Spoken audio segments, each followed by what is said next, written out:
We're at Alluvial Brewing here in Ames. Actually, like just outside of Ames. Yep, just a couple miles north of Ames. It's technically Ames. When you put in the thing in your GPS, your doobly-doo there, it'll take you here. It's Ames, but it's not Ames. Yeah, we've got an Ames address. And correct me if I'm wrong, Elliot. Alluvial has something to do with like when a river goes over land and it makes the soil very rich. Yeah. Is that's Yeah. the gist of it? The gist of it, yeah. Okay. I mean, we're out here in the middle of some gorgeous farm country. Like, help me understand what all goes on the campus here. We've got the Prairie Moon Winery next door. They've been here for, I think, 15 plus years. And then to the northeast of the tap room is a 5-acre veggie farm. Oh, wow. And that's probably been here for 10, 12 years. That's what I was doing before the tap room. No kidding. Yeah. And then we've got 40 acres of native prairie that we reestablished when the tap room opened. So kind of the long-term vision out here was to be able to kind of tie into that with, prairie walks and things like that kind of go between the vineyard. So you can have a craft beer and then just kind of take in. Yeah, I mean, that's kind of, we are outside of city limits. We have a lot of outdoor space, so it's very popular spot for dogs and bringing families and kids out here and kind of letting them run around the property. Right on. So yeah. Right on. And that's like wonderful because when you have a kid and you bring him to a tap room and there's a small space and, they want to run around, they can't really run around here. Yeah. You let them run around the prairies all day long. Yeah. They get all the fresh air. There's kids running around here all the time. That's great. The thing that you're known for is with the beers being obviously very delicious, but also like you do a lot of like limited runs of things. You're not really a place that has a beer that you make a big ton of and people come here for that beer. I mean, do you want the experience every time we come here to be that we're having completely different beers than we had the last time? Yeah, I think so. I mean, throughout the 10 years, we've had so many different like one-off beers and everything. If I'm coming here for the first time, what's the one beer I should start with that will always be here?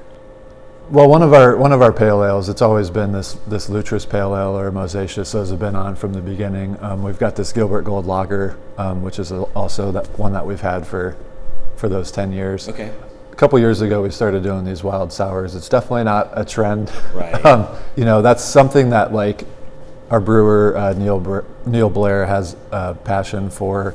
Wild sours. I mean, I know that beer is always better when you drink it, where it's made. Yeah, for sure. Is it better when you're drinking it with yeast that's like 100 feet from where the brewery is? I think to me, it's just so fascinating that it actually worked. Right. Like it's unbelievably clean and interesting and a dynamic tasting beer. My first thought was that's incredible because not a lot of people are doing that. But also I thought that could be risky. But it's not, what you're doing. Yeah, I mean, there's always an element of risk when you're dealing with wild yeast like that. It's wild. It's a wild animal. Yeah, it truly is. Right? It operates in really interesting ways, and so that's something that I'm personally excited about, and I know Neil is as well. And so, that's just something that we've put a lot of time and effort into, and we're really excited about those beers coming out. We just kind of started to release them over the last 6 months. When you're doing limited editions like you do, you run the risk of somebody falling in love with the beer and then coming back and asking for it and it's gone. How do you reckon that? Well, I mean, we do get asked that a lot. When we first were doing that, our system that we used to have in the back here was a very, very small system. So we kind of leaned into that a little bit where it did give us a lot of flexibility to, really keep things fresh. Like pretty much every week or two, there was a beer or two coming on and going. So I think it is kind of fun for the consumers, people that come out here. It's, always fresh. We don't like to have beers on for too long. Because there's a big part of the consumer base that just wants to try something new all the time. For sure. So those people are thrilled. Yeah. And that's probably how most people are anymore. You can have a beer and say, that's the most delicious thing I've ever had in my life. What else do you got? Yeah. Right? Yeah.